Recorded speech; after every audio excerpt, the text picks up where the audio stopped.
Except where the pains, where the holes, where the throws, you know what I'm saying? There's really not a lot of earth-shattering wisdom that I can impart on the Mike Tyson punching up the passenger on the airplane in 2022 incident. The man was literally acting like he was poking a bear and like, ooh, look, it's Mike Tyson, was rubbing on his head and stuff like that. That's unwanted touching. That could irritate someone. According to TMZ, the man threw a water bottle at Mike Tyson. That would irritate someone. And he wouldn't leave Mike Tyson alone. So he technically had assaulted Mike first, and Mike retaliated with more force than the guy used.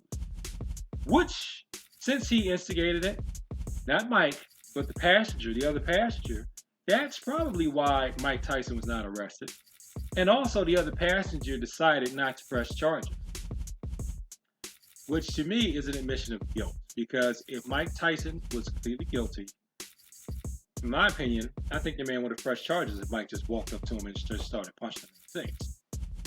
Now, I'm not a lawyer, but it's my understanding that if you started, then you can't claim that you were using self-defense. But again, I'm not a lawyer. Maybe in whatever jurisdiction that they're in, you can throw stuff at people, rub them on the head, and you can still claim victim if they assault you.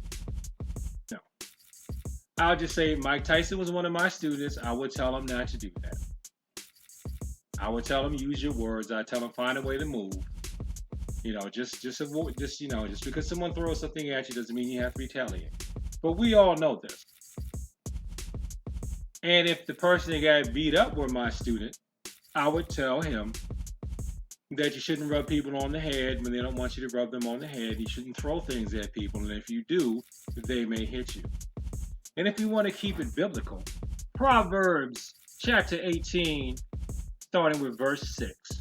A fool's lips enter into contention, and his mouth calleth for strokes. A lot of people hear this as saying a fool's mouth invites a beating. That's another translation. That's the translation that I remember. A fool's, Proverbs chapter 18, verse 7. A fool's mouth is his destruction, and his lips are the snare of his soul. And when you go down here, they're talking about people who are talebearers, people who gossip. But, what you say to people may make them want to hit you. And this is not justification. This is just reality of human behavior. If you look at violence as a form of communication, Mike was saying, do not hit me and rub on my head when I don't want you to. Stop touching me, or I will hurt you because you are disturbing me. Thanks for watching this video. Like, comment, subscribe. Please share this with people like talk about the martial arts and peace. And as always, thank you for your time. I appreciate it.